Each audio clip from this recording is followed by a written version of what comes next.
Verb Moto broadcast. It's your boy Brad here from Verb Moto. We are at the Shoals MX, one of the most beautiful facilities that I've ever been to as far as motocross is concerned. They have an off-road loop. They have the vet track, which is a little bit more my speed, not gonna lie. And then they got a supercross track for guys like this.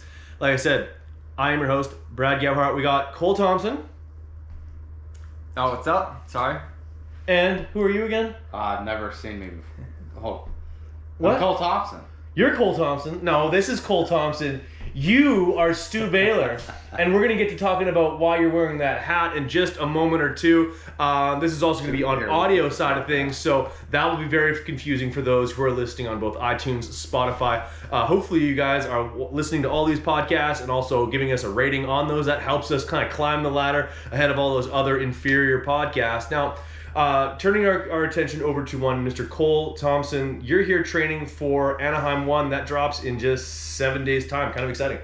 Yeah, it's come quick. Obviously, with the limited time that I've had between being overseas and then getting back here, it's been great just being at the track. I live here at the Shoals MX. And so far, so good. I've had a good off season. Obviously, always everyone wants to go into A1 being ready, and I think we've done our homework. I had Stu beef up a few rhythm sections on the dozer while I was overseas and came back, and we hit the ground running with the team solitaire group, and looking forward to a new season. 2023, we saw you race Supercross, a couple Canadian Nationals, one Canadian National? This past season? Yeah. One Canadian Supercross. One Canadian Supercross. A World Supercross event. Yeah. Was there any fair races that you had showed up to? Or No. I was convinced I would try to do a GNCC and get out. Stu's been... I've known Stu now. Is that the influence of this man here? 100%. I've known Stu since 2019, and I think he's been trying to convince me since 2019 to come out to a GNCC. I'm open to it, but I'd have to. I think I'd have to start with the shorter moto in the morning. Okay, fair enough. But I'm open to it, and he beat me out in the woods the first time he raced. I beat him in a 10-lap race in the woods, and I think that was 15 minutes of racing. Not even 15 minutes. The bleeding hasn't stopped. Yeah. I still remember it. Yeah, it's honestly the way I start most conversations is that I beat Steward Baylor on a corner track in the woods back in 2019. That's Since a long then, intro. It is, but I mean, people. Hi, I'm Cole Thompson. Yeah. I beat Stu Baylor in the woods in 2019. And we didn't even. I think we got a few video clips of it somewhere, and I deleted all the evidence. Yeah, he tried to delete the evidence. I kept most of it. Yeah. But yeah, no, that's how me and Stu kind of hit it off. I think actually I was trying to find a track to ride because I was riding Supercross. Right. I reached out. Actually, my wife had found the track, and then I reached Shout out out to Chloe. Yeah, and then actually, because of my wife, Stu invited me out. So it kind of worked out that he liked the way my wife. Do you get a lot of invites because of your wife? I did with Stu, yes. Stu's got to be the first to be straight up honest. I'm sure there's other ones out there, but Stu was straight up honest and said the only reason I invited you was because of your wife. Yeah, and just being scalding on 100%. And we kind of hit it off. I'd say that was kind of the start of the relationship, and then since then he's always been a good friend and obviously a place that I go to year after year. Fair enough. So let's turn our attention over to the recruiter, apparently. Yeah. And that, honestly, I see a lot of that happening in the off-road community. You guys are like recruiters just going to like Walmart parking lots, any motocross facility, you're spreading the gospel of going and riding out in the woods. You're an influence, and sometimes a bad influence at that. I would not say the second piece, but absolutely the first piece. I'm an influence. Okay. Not a bad influence. No. Don't talk about last night. No, we're not going to talk about last night. That's not what this podcast is about. How hard was it to convince this young man to you're not that young anymore to go out into the woods, and then how much did you regret it when he beat you? It was honestly kind of shocking. Like, Cole's one of those people. Obviously, I own a motocross facility. Like, we see him come and go a lot. Like different mindsets of motocrossers, and Cole is one of the very, very few that's not so narrow-minded. So it was. I want to say it had to have been like one of the first days he was here, and I was like, dude, we have this sick track down on the bottom, like it's beside the creek, like the dirt is so good down there, and we go down there, and I like show him the loop, and I take a break, like I shake out my goggles, and I jump in with him, and I'm like, all right, like the guy's pulling me, but I'm gonna play it off cool, like I wasn't really trying. Like we'll hit a moto, and I'm really gonna get after it this week. Right. Yeah. And I think Evan Smith was with us, who's like the turn track champion of the world. Well, that's what it was. I think that's what we got to clarify. It's a turn track in the woods. It's not traditional woods, right? Like, it's a sick turn track that you can as a moto guy, you can jump on and go. Okay. Because Stu's taken me through the woods, and I'll be honest with you, 65s have passed me on some of the loops. So that loop in particular that he's talking about in the woods is more of a corner track. But nonetheless, I was stoked on it. Anytime you can... Okay. Because Stu will show up to the Supercross track and show me how to jump rhythms, and this happened just recently. So it's not even that I'm ashamed of it. It's the guy's multi-talented on a dirt bike, and he'll jump things that I won't. So he'll show me how to do it. In wood suspension too, by the way. In woods, he did a Dragon's Back before I did it, and I was kind of thinking he was lying, and then he did it on the opening lap, and it blew my mind because there's been top Supercross riders, which I won't name, that have rolled it consistently. And myself included, rolled it consistently for an entire day before watching Stu jump at his first lap. So he's put me to shame. Yeah, I think it goes, you know what I mean? Like, it goes a long ways that I did beat him in the corner track, but then he can jump things and do things better than me. So, yeah, that's what's called stealing souls there, Stu. I think it was just I have really, really soft and springy suspension, so I get a lot of pop out of my bike. No, okay. I don't think if people could understand, it's not where you need spring. You need less. You need stiffer suspension. You did it. Yeah. You don't believe in a lot of low and slow, do you? No, absolutely not. Now, if he builds it, he jumps it himself. Yeah, I gotta know if it's gonna work out. So like I'm the test dummy, the builder, the whole nine. So yeah. If I can't do it, it doesn't work. And if it doesn't work, then we got to tear it down. I also watched him jump some massive jumps that he just he put up on the outdoor track. I don't even know if he rolled them, to be honest with you. I side lap everything. I rolled it probably a dozen times before I jumped it as a logical, normal person. Right, would. yeah. A reasonable practitioner of the sport. He just jumped it. I don't know what goes through his brain, but it's not much. It's very impressive. Watching him on a dirt bike doesn't do it justice for the things that he can do. It really is very impressive what Stu's done. Is your head gonna fit through the door when you walk out of here? I'm a super fan. I thought this was a Blow Cole show. Like I was we were all getting ready. We were talking about the turn track, getting fired up for GNCCs, and then I don't know that script flipped quick, but like guy goes down there, so we start our moto, right, and I'm not gonna lie, I think he almost lapped us. Oh no. No, I think the biggest thing I had on them was that it was on KTM's that year. I had a long first gear, and the track was really tight, and I could run first gear. And those guys were so used to riding. I think they were like third gear. I think we talked about this. Yeah. You guys were all in third gear, lugging it. I was in first gear, and the bike was just almost like an electric bike. Didn't have to shift, nothing. Yeah, so I think that was working my advantage. But then I was also here when a lot of these tracks started that Stu's been able to build into actual tracks now. And one of them's right outside the shed on the backside here. And I remember riding with you when it was just grass. Yeah. He built. You mean the clay track? It was just a clay. Yeah. He needed a place to ride that had elevation and it drained quick, right? Yeah. And then I was out here with those guys, and it was literally just him and his imagination. And then just this week, I went to his sand track that he built, and I said that was probably the sickest sand track. The guy has an imagination to build tracks that like I've never seen before. So it's pretty cool to see what it's evolved into, even just like in the short amount of time that I've known Stu. So bike skills, track building skills, business development skills. Yeah. Husband. Would you say well-rounded? Yeah. Function. He's a sweetheart too. Like when it comes to gift functioning booze hound. Yeah. Stu likes a drinker now and again. Okay, yeah. It's actually when he kind of finds himself. You get him a drink here. Yeah. The proper lublication. There we go. That's it. You know what I mean? He needs to just take the edge off, and away he goes. Yeah. And you were drinking a vodka water without the vodka. I noticed. Yeah. But in all seriousness, you're getting ready for Anaheim 1. That's Supercross, but you were out on the Supercross practice bike today. Yep. Spun more laps on the outdoor track. Explain yourself, because I know those jumps are fun. It's not the focus right now, Cole. No, I think it's hard when you're here to not ride the tracks.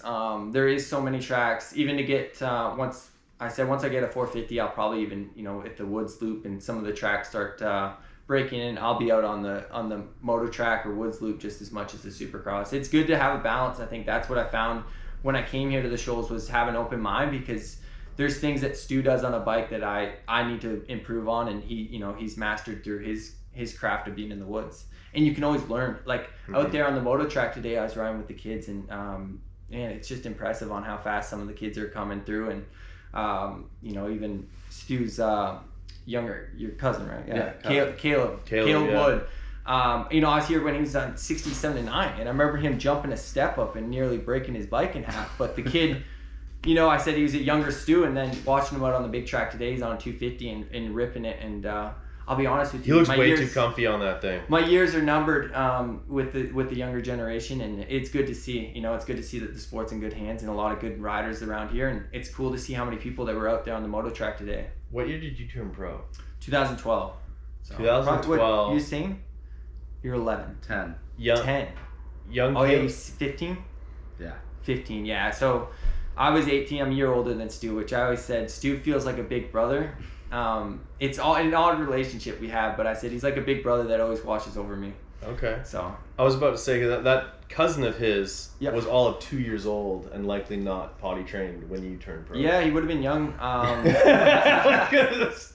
But I don't even mind it, to be honest with you. It's cool that I'm still able to ride dirt bikes with them. Hell I look yeah. at it as an accomplishment to get to 30 and then also be still competitive. I don't think I'd hold a candle to Caleb in the woods or anything that he does, but I think I still got his number on a Supercross track for now, for the time being.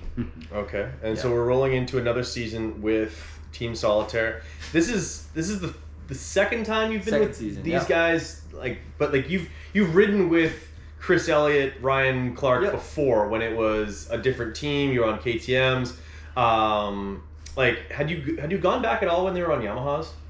This past year this year, 23, was the first time I've ridden with them. Right. Yamaha. Okay, fair enough. Yeah. Yeah, because I know you'd ridden with them back. I think it was the 2016 season, 15 season. Yeah, so 2016 they helped out with the team. It was Team Slayton at the time. That's right, And they Slayton helped get everything in order there. And then I was also KTM Canada. So Right. it was a bit of a partnership there. And then Common's bike was that thing was a Franken bike. Did it not have like a Cowie front end on it or something else? he might have been. I don't even know. Yeah. But yeah, so that whole thing kind of lined up with them. And then the following year, I just stuck to just doing Canada pretty much from that point forward. And then actually it was 22. I decided I was either going to retire or come back to Supercross, and gave Supercross a go. Actually came down here. Stu was on Yamahas at the time.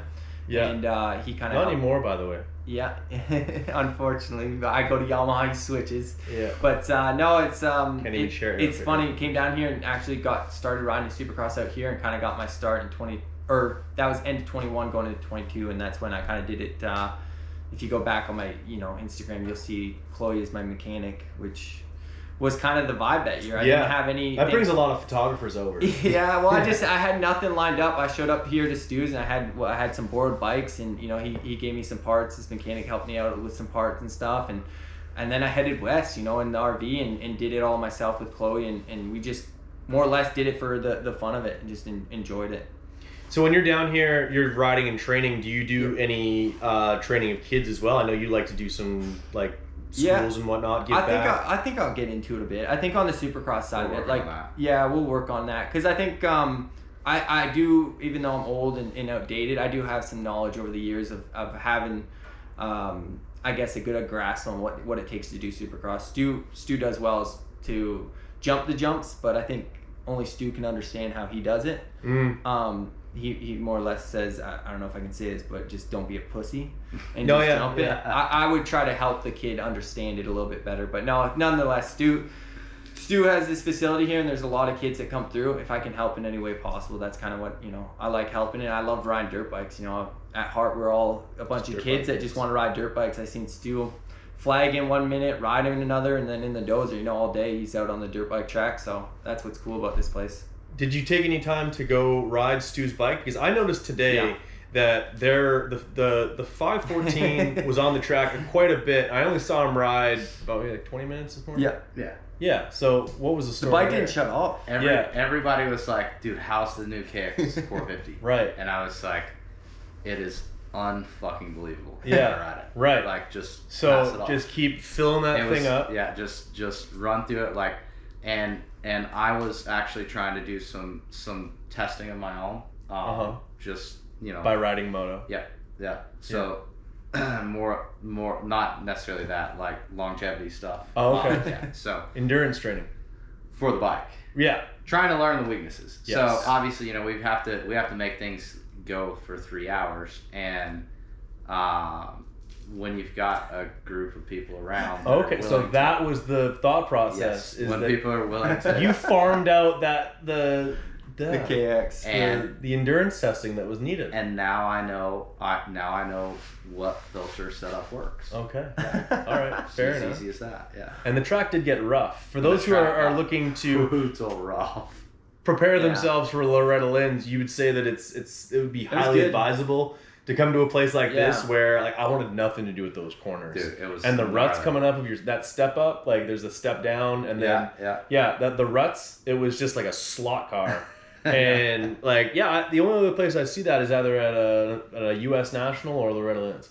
Yeah, it's tough to get those conditions and replicate them. And like our winter time, it's a lot easier. We get a lot of moisture this time of year. But that's the conditions we look for. That's the conditions we kind of strive to produce as much as we can. And like ruts is probably, if there's one facility that I know that will rut, it's here.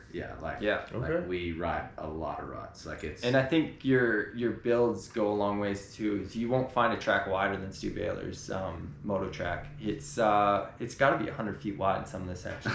It feels wide. 100 feet wide. Yeah, I had Supercross suspension on today, and I had no problem finding a few smooth outside lines that hadn't even been touched because the track's so wide. Yeah. Most people. There were some vent lines out see there. The rest of the track. Like, when I set it up, like I'm sitting here going, all right, what if we go 20 feet, 18 feet, like the majority of the tracks around here? Yeah, you're gonna get a narrow, rough race line, but how can we make it to where we could host a large event and give plenty of options? And then with that track, like we have some big jumps out there. They're very safe, but a lot of big jumps.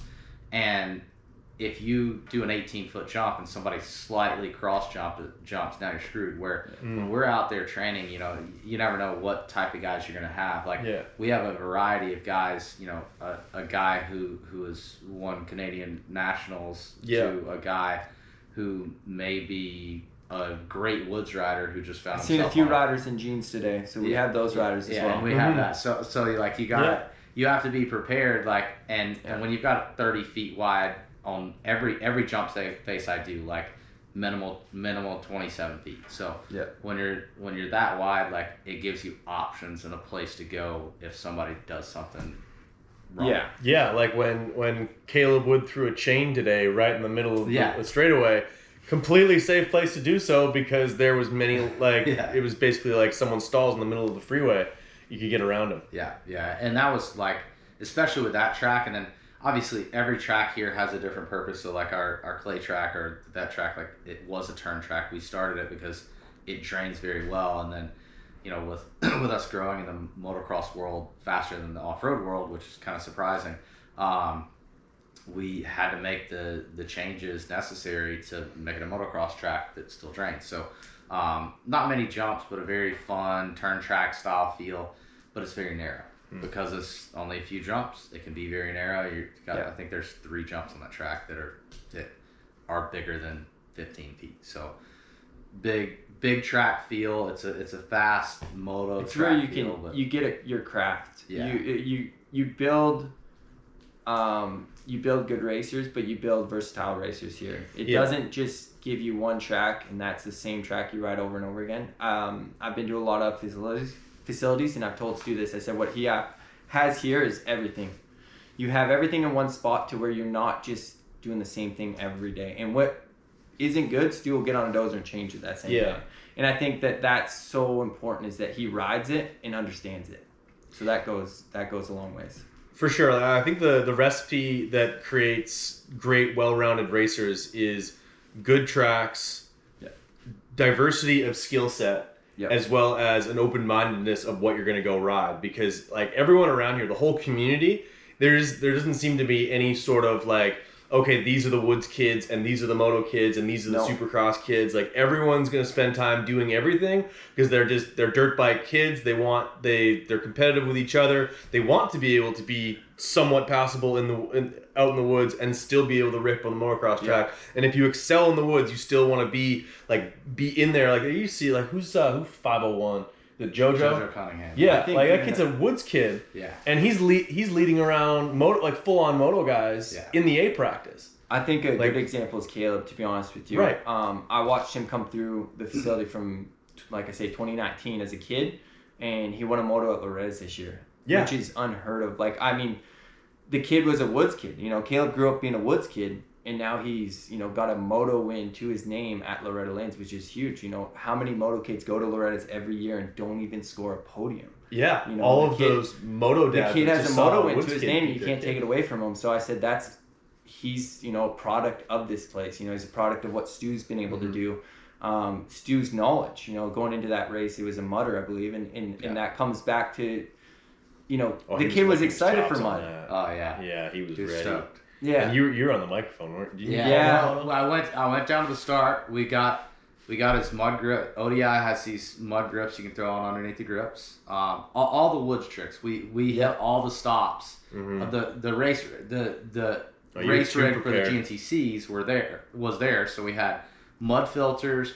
We had mud visors for the helmets. Like all the things that we have. Yeah. That's it. And like, look at your guys' season. It was almost mud every weekend. Yeah. So we were very, very prepared. But that's a product of this place, right? They ride rain or shine. I mean, I've ridden in the mud here with Stu, and he's made a track, even if it's pouring. He almost says again, it's only going to make you better. And that's it. That shows you what this place does. Is it's versatile, but not just that. Kale's a prime product of what this place has been able to do. The kid won a championship.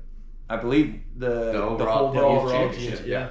The overall championship in GNCC, and then goes to Loretta's and wins a moto. You know what I mean? And then he does Supercross as well at Chicago. Yeah. So I mean, there you go. The kid he doesn't shy away from challenges, but all the kids around here. I'm just using Caleb as one of the kids, but there's been many kids that have come through this facility, and I mean, to this day, I think they're still racing and still doing great. So I mean, it shows you what's out there for you. What year was the last year that you raced 80s? Like super minis? 2009. I was gonna say 20. 2009. 2009. Yeah. So what if in 2009 if a Woods kid had come out and beaten you and I don't know how would that have gone over at the Thompson motorhome? I know your brothers would never let you live that down. I don't know. Personally. It's weird to think about because I grew up in a generation. Yeah, I have brothers. Yeah. No, it's just I grew up in a generation again where it's like moto kids were moto kids. You didn't see so many crossovers. No. There was a few here and there, but is that Shane Watts? I think Stu. You commented on this. You used to race everything. Yeah. And I think that's what makes Stu great is that he never said no to anything. He went and raced. I had local arena crosses, all the way up until basically. I think the last arena cross I did was 2012. But I would hit random if there was a local arena cross or. You never said no to a moto or a race. Just that places that I struggled, and then I noticed that I really struggled in the faster sections at GNCCs, and I think that was 2016. I started racing sprint enduros, which is the new kind of it's the Euro style of racing that got brought overseas here. Full gas brought over. I want to say 14, 15, and I sucked there. I was terrible, and I just couldn't figure out we all thought that too. Yeah, I was really bad. I got beat by A riders. Right. Legit. I'm winning GNCCs in the pro class. Yeah. You didn't tell me this, Stu. No. Yeah, and I was getting beat legit getting beat by vet A rider. Billy Schlag was beating me. So rough time in the Baylor camp. So I keep you up at night. I learned how to race them. It took me a year. And then I won the championship there, and then it led to kind of progression with the GNCC's National Enduros. I won the next 3 National Enduro titles. Started clicking off more GNCC wins, just more competitive overall. Got 4th overall at an ISD. That's the best in the world there. So And that all happened around that time, and it was like I found out I suck at this. How do I get better? And that's a rare breed right there. That quote there. No, seriously though, it's Stu sucks at something. He goes all in. It doesn't matter what it is. I've seen the it. issue. Yeah. It's go all in, but not just, you know what I mean, just for himself. Like he wants to understand why he sucks at it. He wants to like educate himself so he can learn from it. That's to me like that's why he is so great at everything. Working on your weaknesses. Yeah, and you see it, you know, like it's small as it is, but even as a dozer operator or working in the skid steer and stuff like that, like when I showed up here, and this goes back to 2019, what woods guy builds a supercross track? Like realistically, like he doesn't even need to build a supercross pad, never mind a full-blown supercross track over a minute long. Like it's one of the bigger supercrosses you'll see. Yeah.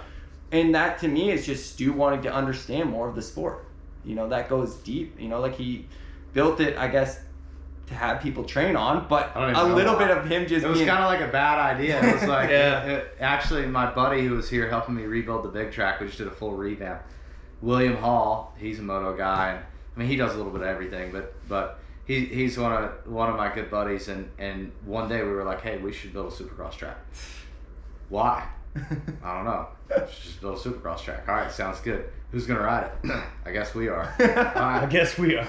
That was kind of how it started, and there's literally been discussions of all right, nobody comes and rides this thing. Should we tear it down?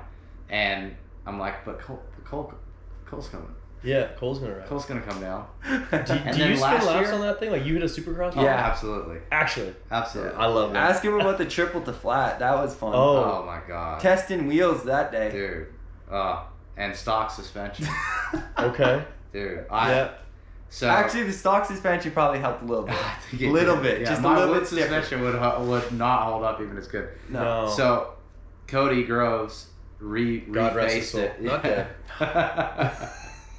To give context, the triple's too small to build that big of a face. So the Supercross triple is like, it is the most intimidating 56-foot triple you'll ever hit in your life. Amazing, yeah. And this is the thing, I said it, right? And I said it out loud, like, I'm like, dude, I was scared to jump that. And I don't care, I'm not ashamed of it, man. Like, it's a scary jump. And Jared Lesher, who's around the two-stroke, arena cross guy, jumped some gnarly stuff, had Supercross experience, made main events on a two-stroke. Wants no part of it. To this day, he said every time he shows up here, that's the scariest jump, and then he jumps it for the first time. So, just to give justice, that's who Stu Baylor is jumping stuff that even Supercross guys. Leap on a two-stroke.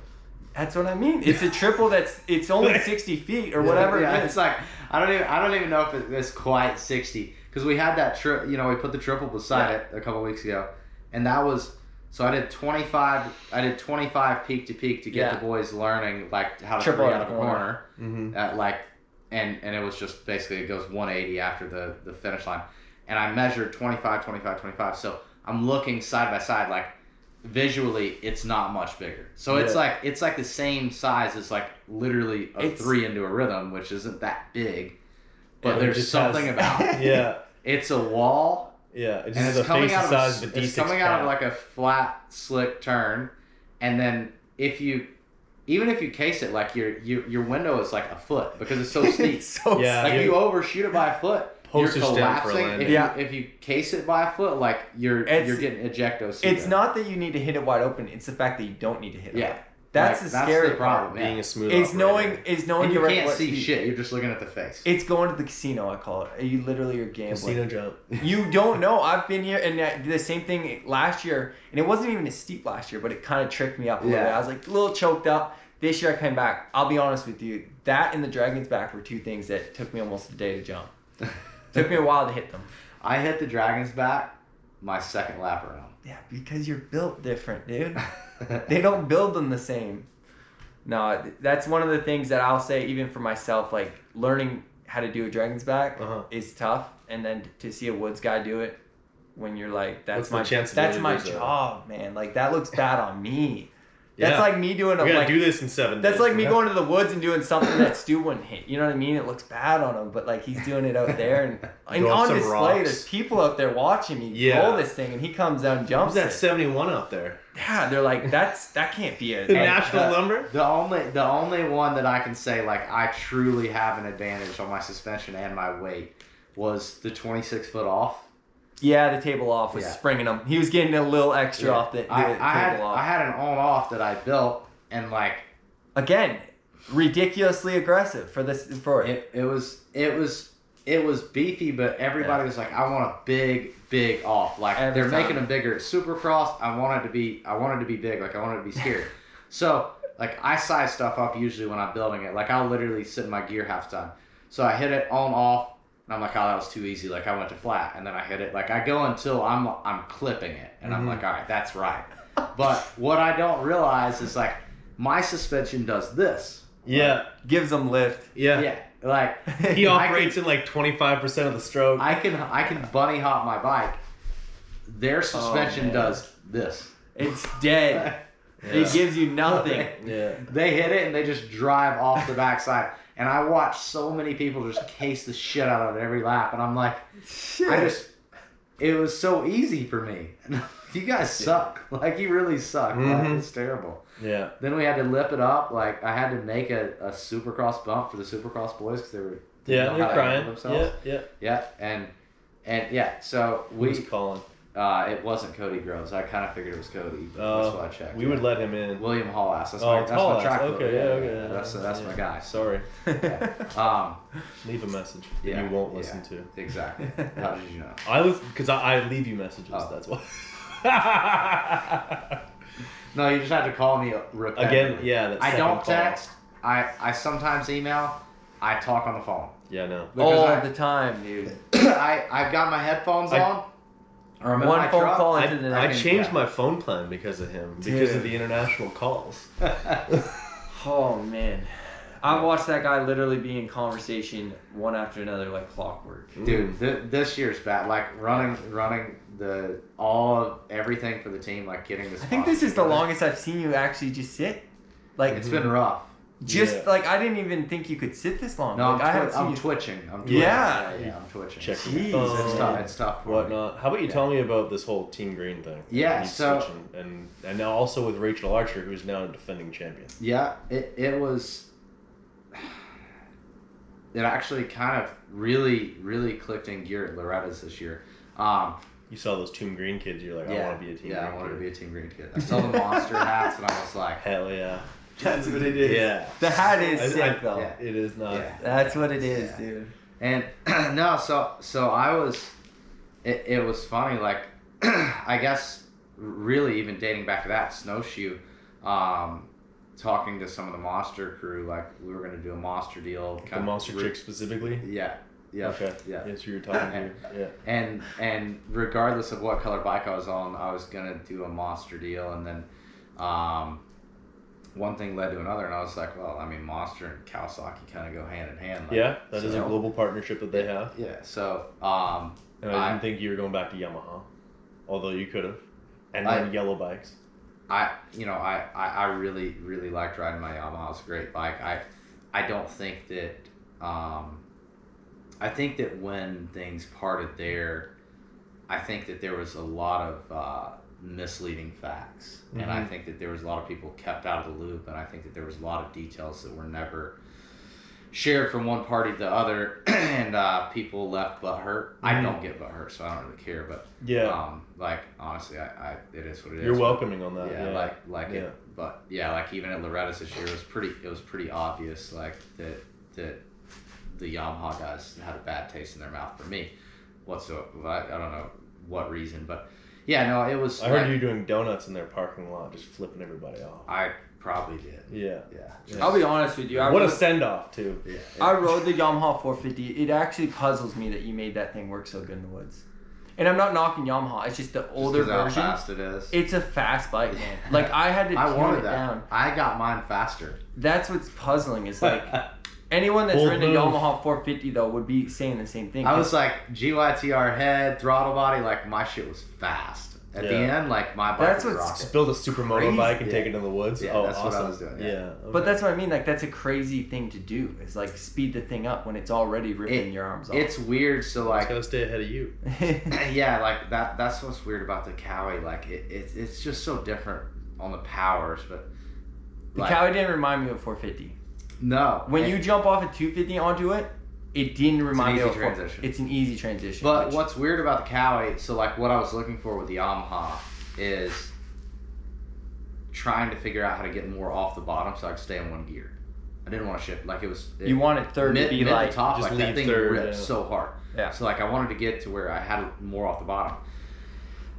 So that's what why I was gear looking you for normally more in power. third? Like you lug in Yeah, third? like third's probably the place that we stay in the woods, like the majority of the race. Tight stuff, open stuff, like Second in the tight and real tight enduros you might click first, but like third is pretty the sweet set. spot. Yeah. So and that's where like the Cowie, it's weird.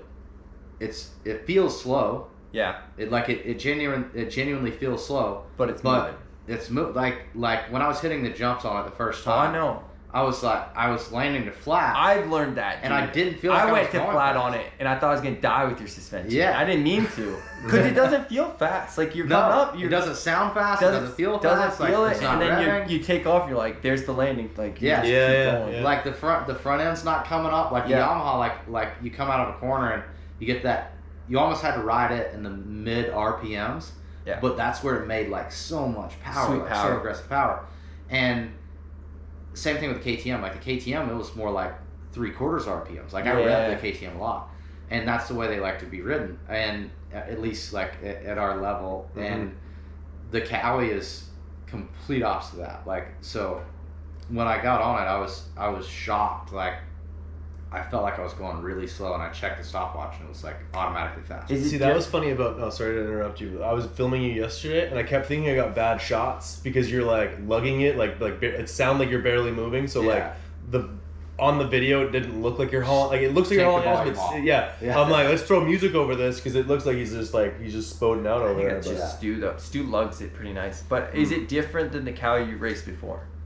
The previous model. It is different because you always ranted about the Cowie being your favorite. I always loved the Cowie, and I mean, I guess kind of to circle back, like Cowie has been a brand that I've been approaching since Holiday came to GNCC Banquet 6 years ago, and I guess I just couldn't get anybody's ear my way, and I'm sure they regret that now because I could have done imagine a lot of winning for them. Yeah. A lot more than they've done. I mean, just being blunt. Like, 100%, but, yeah. So we'll kick that off next year. Yeah. That's the plan. I think they realized, like, man, we screwed up. We want to win. Yeah. And that's kind of where they came in. And, Yeah. I mean, that's just where I'm, like, I got it. I'm blunt, so like if Yeah. somebody hears this and they don't want to hear it, well, too damn bad. Like Right. They were like the prom like- king that said no yeah, to the ugly duckling, and all of a sudden the ugly duckling started Became- going really fast in the woods. Exactly. Yeah. So, Yeah. no, it was And didn't shave her beard. did not shave. Either Yeah, beard. but that goes back to your branding too. Is I think there's They were misconception there. Like I think for a lot of people that don't know you, they think like, oh, you're not like hardworking. Maybe you like to have too much fun. But like I know how you are, and you work your ass off, dude, and train hard and ride hard and stuff like that. But what people don't understand is like you're a marketing dream, dude. Like you are literally the most relatable racer that anybody can ride. Like the people that buy dirt bikes, they can't and I'm not saying like I'm You are the superior. everyman. You're You the are everyman. the everyday guy you know that what's shows more up. marketable? Mm. Have you seen his wife? Dude. That's I thought I'm like you got the picture of He's Hooters. stuttering. But no, that's what Ms. Flake has been. Dude. I gotta show you this. I'll finish it by just saying for a that girl's been on the radar rider. for quite some time. Back when she had a different last name, for fuck's sake. I won't You're going finish red it. now. No, I won't finish. I'll let Stu. That was Damn! Stu's Christmas gift. And she was off her shift on just then. Yeah. I bought her a Hooters outfit. I thought she wore it great. Is that what she's wearing tonight? Yeah, she's wearing that tonight. Shit. Yeah. Okay. That is marketing though. Yep. Yeah. So Stu Baylor, super marketable. He's got a brand new team. Rachel Archer, defending champion, brings the number 1 plate over to the Cowie. That's going to be awesome. I saw that she was already riding a bike down in New Zealand. She's going to put some time on. There's a bike that's half built over here. When she comes up, she'll be putting time. Woods, moto. I think she's going to race the Supercross track at all. I have a feeling she will try it. She has girl balls. Okay. She's racing Supercross? Well, she would ride the Supercross. She's got that one rhythm section looks very like you're going back and forth through it today. Yeah. Like that looks very like if you had someone like learn how to double it and then like just get the rhythm of to go like 2 in and then 3 like that's super doable. Yeah, you could train on that. Yeah. She's terrifying. Like, terrifying to watch ride. I've seen some of the biggest crashes of my life come She out have of her. short little legs that would just... Tiny legs. She's like all of 4'9". So Yeah. she's basically the the female version of Stu. Stu, Stu female version. Stu is really... Like, people don't understand how short Stu is. Like, Stu... Seriously. Yeah. She's... Yeah. 5 foot flat. This is, like, you're actually standing right now. Yeah. No. Fuck. Yeah, no, she is like... The team's coming together. Yeah, she's scary. The team is coming together. We've got another big announcement I'll have out probably within the next week. Yeah. I've got an XC2 rider that... and it's not me. That is not me. Not you. I tried to get it to be Cole. Yeah, not me. But, no, we've got Can we enter me in, like, an amateur class? Absolutely. I said today, why wasn't he riding? Why weren't you riding, dude? I don't have any shit here. Can I ride Dude, tomorrow? What size gear do you wear? There's so much gear in the shop. I'm ashamed to say that I'm a 34 pant nowadays. Oh, dude, there's... Same. Your gear. Yeah, I'll ride tomorrow then. Yeah. Large helmet? Yeah. Oh, you're Large good. helmet. Done. Yeah, done. I've got so You much. come to a dirt bike track, man, and you're at Stu Baylor's place. He's got gear. He's got bikes. We have like 36 Kawasaki's. Dude, he could gear the up. nervousness has just set in that I'm gonna have to jump those jumps. But you said they're not big. Vet track. Oh, Yeah. Yeah. Just don't tell anybody. How old are you? Yeah, You're 29? 35, baby. 35. Okay. I'm 35. Well, then, I mean, to be honest with you, then you can ride the vet track till you get comfortable. And, Yeah. Do you have health insurance? Yeah, dude. No, Life you're insurance good. policy? No. No. What's that supposed to mean? Let your girlfriend know, like, to go ahead Fiance. and- Fiance. Yeah. Fiance. We went to Paris this year for more Let- cross nations. Canada didn't do so great. That wasn't my team, man. I know. They didn't hire me. Yeah. Let your fiance know Yeah, okay. to go ahead and get one out, and Yeah. and we'll put you on the big track All tomorrow. right. Yeah. Yeah. We can get that paperwork done tonight. Yeah, I think so. I got it. Yeah. The people do lots of work over the holidays. My wife has insurance on me. But no, straight up. It's actually smart, dude. It's It's genius. I have a do freestyle GNCC. ramp sitting on the trailer. Why is the freestyle ramp not coming out? We Dude, should get it out tonight. I dude. discussed that. I legit said We should have had a put it show on the tonight night track. Put it on the night track. Turn the lights on. and hit it. You have lights for a night track? Yeah. Jesus. Again, it goes back. What Stu? I've only been here 2 days, so I'm. Stu doesn't have anything. If there's a night track in this country, Stu's got to have a night track. If there's anything in this country that's built, he has it. It's pretty redneck. Like, we have bow fishing lines strung up on a telephone pole. I came back from Georgia. I was gone for like a couple weeks. Come back from Georgia. He's building a BMX park. Stu does. I didn't even know Stu BMX. He does now. He's buying the In top of the these. line BMX bikes. He's building with his shovel. He's building with the skid steer. I was gone for what, 3 weeks, and I come back. And It was COVID year. I had a lot of bad decisions that year. Then Cole taught me something. He taught me how to play Xbox. Told me I told you not to spend the money. He spent $300 on a remote. I was Cole on struggling. his fucking first-person shooters, I tell you what. I wasn't as good as him No, on it's Xbox. Supercross. And like, I Supercross was thinking, 3. Oh, Supercross 3 that we were in. I was thinking for sure, like, it had to be the shifting. playing So, like, reflex. I couldn't shift with, like, L1, R2, whatever. Hey, I had to get shift the those paddle things? shifters.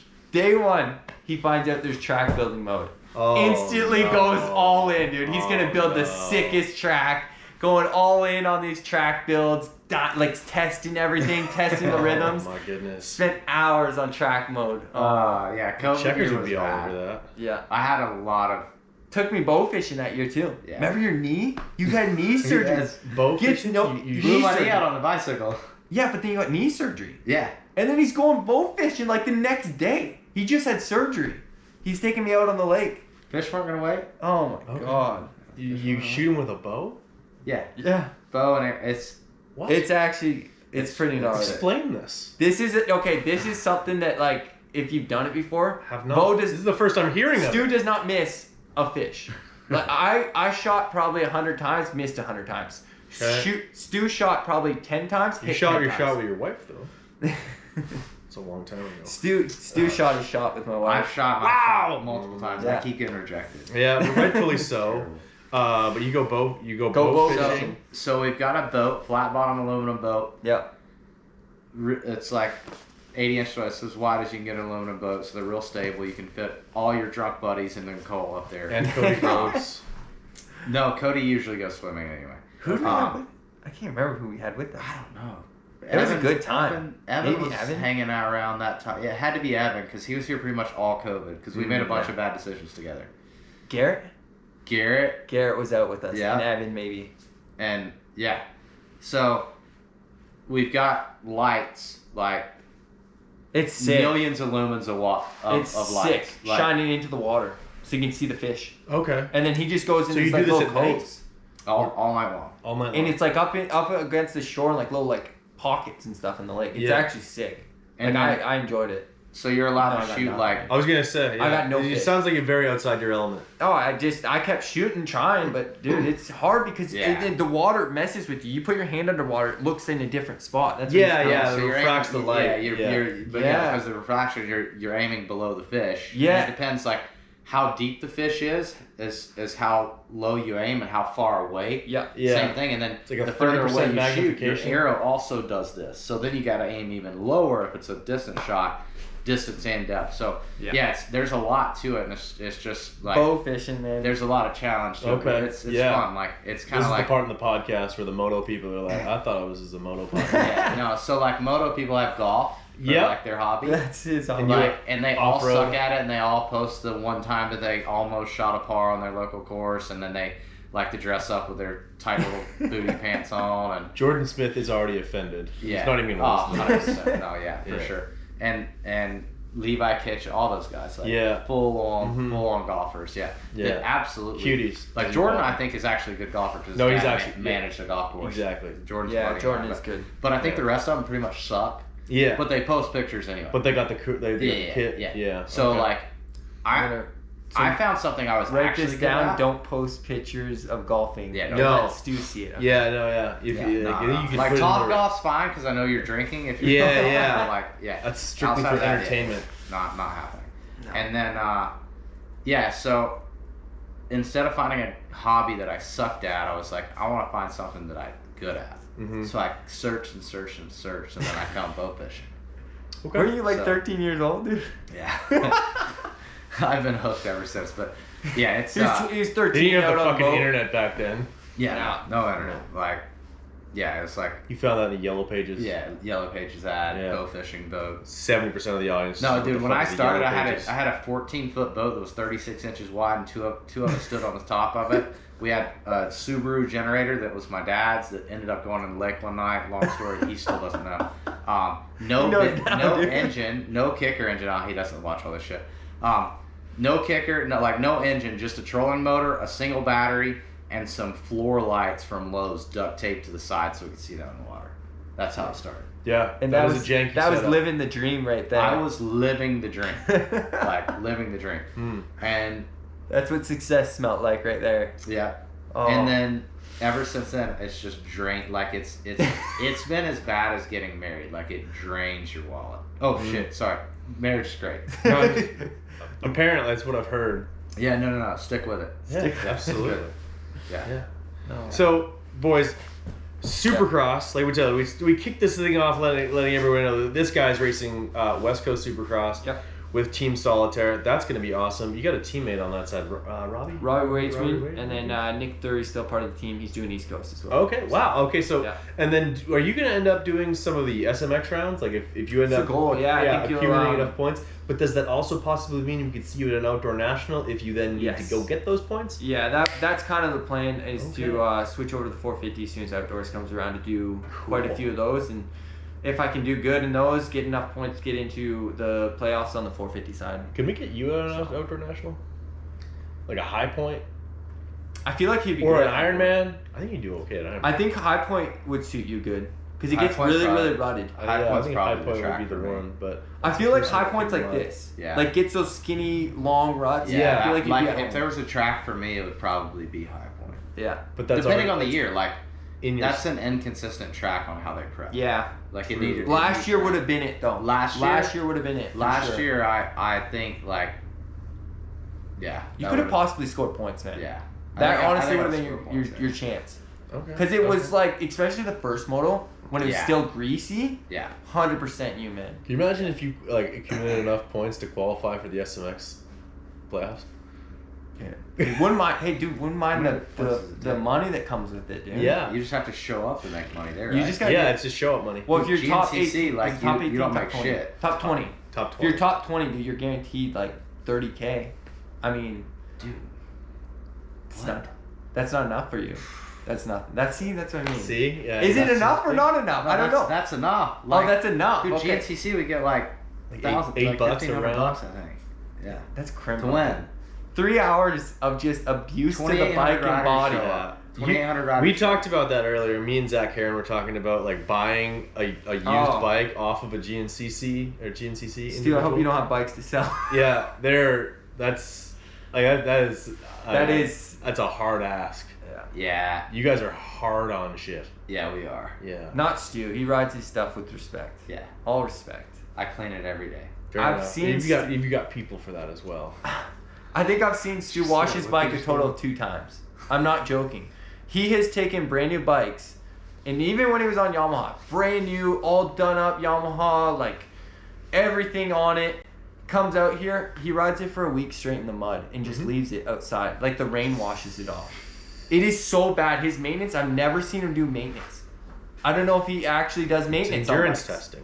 I'm endurance Everything's endurance testing, dude. Always. It's Yeah, always it's endurance consistent. testing. Always. Like, I don't even know if you want to talk about it, but like back in the Shirko days, literally, Oh, there'd just be no. steam blowing out of that thing every time he rode it. We blew 2 up a day. Yeah. Legit. And he'd say, it's just endurance test. See how many hours you push it. And it wouldn't make it like 40 minutes and the thing would be just smoking. I blew one up on a figure 8 track. Dude. I've seen him. Figure eight's hard on a bike I though. blew Like up literally two. never lets You don't I blew up understand. 2 on a day. Stew in the mud, it's clutching gas. There's nothing. It's wide open and clutching gas. Like, there's nothing. There's no brakes. It is wide open. You can hear him for miles, dude. The thing is just sputtering and popping. No brakes. It's like you riding the 500 Dude, yesterday. oh, that was terrifying. That was terrifying. How'd you missed find a that. 500 with a fucking light on it? Yeah, they kind of made it look like a KDX 220. It did. Had a didn't light? it? Yeah, it had Yeah, it a had a fender tail with back fender with I like didn't know. tail light on it. Yeah, I don't Like, know. My mechanic found it. He's like, "Yo, I got a 500." Of Would all you the ride it? fun, And I'm you like, found "Fuck one yeah." with the KLX. The graphic kit came out good though. Yeah, It looked it, good. it looked good. It looked good. Yeah. If the brakes worked and the clutch worked on that thing, like I think it would be really fun. That bike is scary fast, Yeah. and you don't know it. Like you can No, it's because it's silent. Yeah. yeah, Like, wow. and it doesn't sign off either. Like it No. just revs through. You could go like 110 miles You've an hour. done 500 450s, right? You've done them up to 500? Yeah. I Different raced than that? ISD completely, dude. That Yeah. thing's scary because you don't 500s, know. man. Mm-mm. Lethal. Yeah, And those were out like what 30 years ago. yeah. That's Like Yeah, whatever. they stopped developing that thing in 1990. There's a good Jeez. reason. Like whatever sick bastard oh, decided dude. that was a good idea. Yeah, And Like- they raced 125, 250, and 500. in Canada sometimes. they would. Yeah.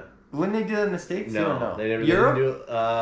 Yeah. Europe and stuff. Yeah, I they think did there was that? a 500. There I was a just know 500 there's class. There's yeah. people that roast all three. All three classes. of them. Destry Abbott, yeah. like riding work stuff and Yeah. shit like that. Like, Yeah, he would ride them all, and like he had some badass. Like when Destry, like that was remember like Children of a Metal God video where they Yeah. like went into the like with Destry, and he had those 500s. yeah, and he still has his good. Oh, I yeah, need he to still hit has him those up things. to ask about his collection to see if I can get a clutch and a good working brake. Because I really want to ride that thing again with some Is he- clutch and brakes. So are you buying that thing? I don't know. I kind of like I want to see what it's capable of now. Mm. I had a know. good time on it. Dude, bikes, Oddly. bikes from this era Mm. don't last with you. Yeah. Why do you think a bike from 30 That years thing ago is going big. to It's last? bulletproof, That thing's yeah. old as I am. Like, there's no way you can break it at this point. Yeah. I mean, I could probably break it. You could break it. The gauntlet has been thrown if you don't think dude, you can't even make a bike from this era last, dude. What are you thinking? 30-year-old bike out there, dude. It's gonna all last one day. You're gonna have everything on it. It's gonna blow up. Well, then he'll ride his Porsche. There is a good chance of that. The odds of me. Okay, this is what I'm gonna say. He's gonna get this bike. This is what Stu does. He's gonna buy this bike or get this bike. He's gonna blow it up or something's gonna break on it. It is gonna be sitting in the shop or then get thrown outside the shop, and it's probably gonna be out back by the power wash bay next year at this time. And then I will take it home back to Canada. Yeah, someone will take it, refurbish it. That's what's gonna happen. My collection is only missing one KX 500. I have the KX 125, a KX 252 stroke. I should have brought that thing down here, by the way. Show up 1 year from now. There's gonna be a blown up one on the wash bay. Perfect. I'll just instead of getting flown down, I'll just drive down next year. If you can get it running before you go home, those things I hear do like 120 miles an hour, so like you can make it home pretty quick. Perfect. That'll do. Boys, Supercross starts. We need some predictions, at least on the 450 class. Might be one of those like might be an echo in here from last year, but it's the most stacked class ever. Yeah. Jet Lawrence, it's crazy right now. Yeah. Eli Tomac. That's why I don't want to go 450, it's fucking dude. insane. Yeah. Eli Tomac, he should have been your champion last year until a blown Achilles. But he rehabbed that thing Aaron Rodgers style. Apparently he's back to 110%. You have your defending champion Chase Sexton out there. If Anderson is firing on all cylinders again, he's always a threat. Cooper Webb's on a Yamaha for like the 17th time on his career. He looks unreal. Straight up, someone's gonna leave Anaheim 1 with a 10th. Beta. You got Nichols on Beta. Nichols looking good on Beta. Speaking of, you always his chick. Nichols has the chicks always. Really? His roster is like first round draft picks every time. It is ridiculous. So he just finds the monster girls. Yeah. I don't want to give away his secrets, but that may be where he does a lot of his fishing. Yeah, Colt's good with the monster girls. Yeah, he's a good looking guy. He is a good looking guy. Yeah. He's a good friend of mine, that's why. Has he hit up Chloe? He may have. I don't know. To see if she has friends? I have no idea. Is there a reason that you're good friends? We'll talk after. Wait, where's Chloe? Yeah. Chloe. But in all seriousness, can I get a top 3 prediction out of you boys? Yeah, I'll get one. All right, sure. I'll say Ken Roxon's winning. And not because I'm a Ken Roxon fan. I like Ken Roxon. Okay. Like that. I just think it'll be just to be wrong. Okay. Just random, right? Everyone's got one pick. I'll take Ken Roxon. He looks good on that bike though. If outdated. I could see a Roxon, Sexton, and Hunter Lawrence. Roxon, Hunter Bold. Lawrence. That's so cool. It's so bold, but I don't know. It's a weird race. It is. It's an odd race. It's like that. This is Ken Roxon's. A1 never means anything. If A1 meant something, then Justin Barcia would win every championship. Yeah, I'm just saying. A1. It's just a weird race, man. It's a weird day to get through. Yeah. Everyone's kind of getting the bike situated. You got to think. Everyone up until this point has been on test tracks. You go to a racetrack. There's so much different. What blows me, can't Did I make the right tire enough. choice? Did I make the right gearing? I don't know about this. Nobody's in a routine of racing. No. Ken Roxon's one of those guys that can and then you jump see on. somebody that's going order fast that's been or doing established. something that you're not doing. And I would say Jet's like Ken as far as he can jump and go. Yeah. But it's A1. Something could happen to him. Look at Tomac almost threw it away last year. Yeah. Checked out and then crashed. He's almost thrown away A1 multiple times. 2018 when he went over the bars and split his pants. That was interesting. What's your pick, Stu? What are you thinking? I have to say, Team Green, AC. No, I don't. Sadly, I don't think that they have good enough Supercross guys. Really, man, these guys are putting their efforts in off road. That's where bike sales are right now. So you thinking it's gonna be Honda, Yamaha? Unless they can afford Jet Lawrence and Eli think it's Benny Bloss, then they just better keep sending it to the off road. That's what I want to see. No, I hope the Supercross team just folds so that they direct all the funding to 100%. Okay. Off-road. Through and through. That is self-serving and I respect it. Yeah, 20. Yep. I'm here for me. 2,800 riders at Ironman. Name that at any off-road. That's insane. That's just our you don't have to qualify 2,300. That's a lot of chains and sprockets. 2,800. 2,800 bikes. Yeah, at Ironman. The reason that I even have a job is because of off-road, to be honest. Yeah. Let's be honest. Now, we watch Supercross, so that's where our sales No, but that's where the bike sales are going. Yeah. Because you got to think, not many people can do moto. Moto is, without off-road, moto doesn't exist. And this is my thoughts on moto. versus off-road is, the industry I'm going to bash on my Yeah. off-road guys real quick because, Go ahead. like I kind of got to. The reason off-road is bigger than moto is you can be a spode and nobody can see it when you're in the trees. Nice, dude. Nice. So, that's a good quote. That's that might the be slogan. a t-shirt. That's awesome. GNCC, you can be a spode Yeah. and just hang out in the trees. Like think about like moto guys. Like you go to the practice track. Dude, I like, know. I'm on it's display right here, dude. Why couldn't we put clean the Supercross in the woods? Everything's Yeah. about style. Like right like next to the registration tower. Kid may not be able to jump anything, but when he does, like he's trying to stretch up and like drop the front, and he's like trying to do like off road. They go back there and they don't care who sees them. Dude, I know. So- Because I've seen it today. People Legs just be off. coming in and out like all day back Elbows there. down. Just going out there like doing their own thing, no big deal. And I feel like off road is like a community. Like if you're an off road guy, like you guys are together. Moto's a little bit more competitive. It's very Moto it's pretty people don't quick. No wanna one help- has their back in Yeah. moto. Like if you have a kid on a 50 and another kid on a 50, they're gonna beef if they're both those kids are going for wins and Yeah. titles and stuff. The whole Off-road.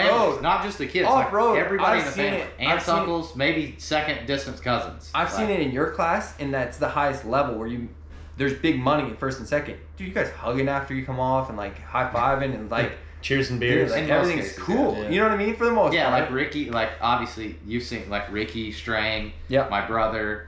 I mean Caleb when he was still racing, Josh Toth, like shit. I think every active racer in XC1 has been here and ridden here, like with Yeah. me, like.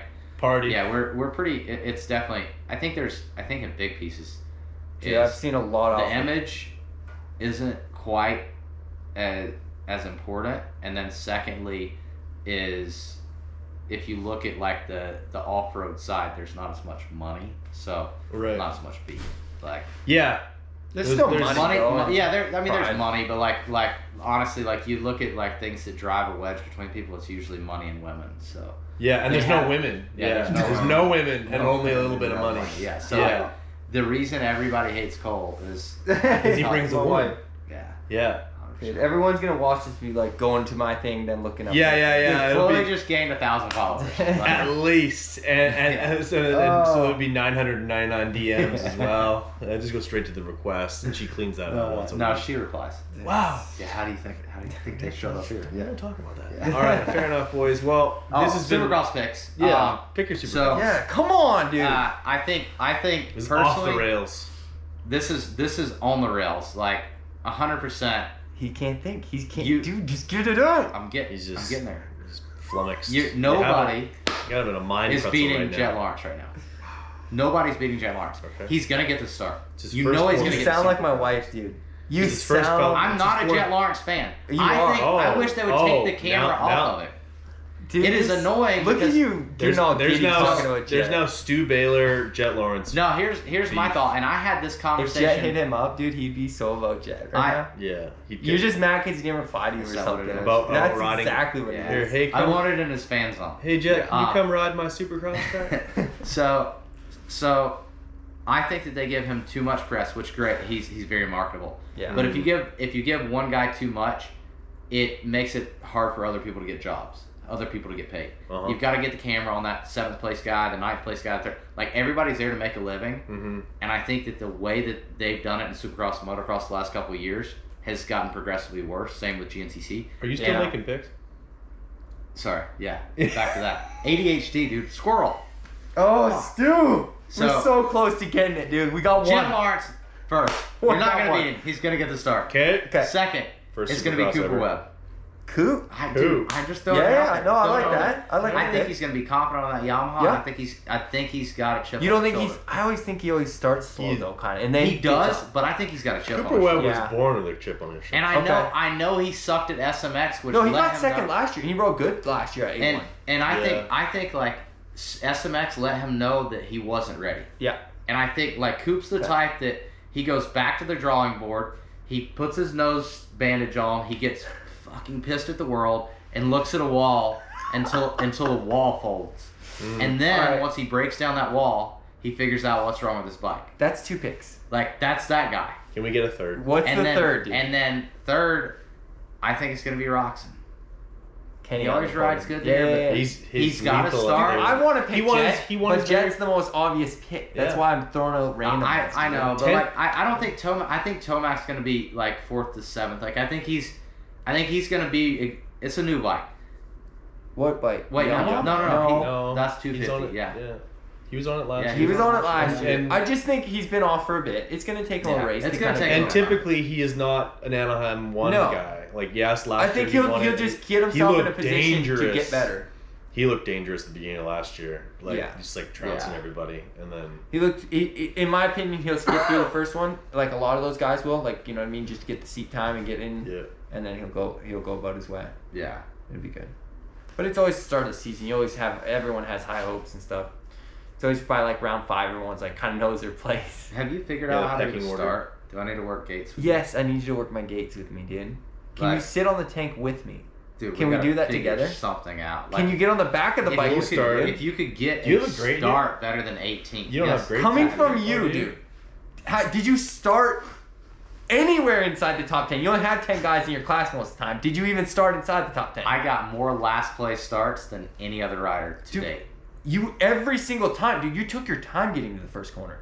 Yeah. You'd pull a tear off and take your time going Yeah, to the you first time corner. you with a fucking... I don't ride good if I get a start. But you're coming at me by my starts, Yeah, but I can come. I got 3 hours. dude. Doesn't Not matter. 13 minutes. If you started the race in the lead, Dude, you got starts in Canada. What happened? Are you scared? Are you I'm scared, scared, of dude. I'm scared Are of you what it would nervous? feel like. I'm very nervous, dude. Jet Lawrence isn't with you anymore. Are you gonna feel better now? I'll feel better that he's Because I know Chloe had a thing for Jet. That probably had Wow. your head wrecked last year. That's what it was. I knew it. Well, now that he's up in class, now I can get starts. Now we can get it going the right track. yeah. You're He's right. no longer living in You'll your have head. That was mechanic what I was back. obsessed about, dude. I was scared I I'd get know. a start with Jet. Like, God forbid I get a start with Jet, dude. Because we were on the same level. Who's spinning the Weehaw Tools T-handles for you this year? Joe Buddes, he was my mechanic last year. He works with our other mechanic. They work during the week at Crankworks. Oh, okay. So he came over, and then he's there, and then Eric's the other mechanic for Robbie Wager. Yes, and Eric's been there for a long time. Eric's been there from the start. Eric's Yeah. he's a good dude. He works hard. So Yeah, good part crew. of that crew. Yeah. All right, well, for Verb Moto here at the Shoals, this was Cole Thompson. This Stu Baylor. is Stu Baylor. Yeah. Thank you guys so much for checking out this episode. If you stayed all the way to the very end, bless your heart. Yeah.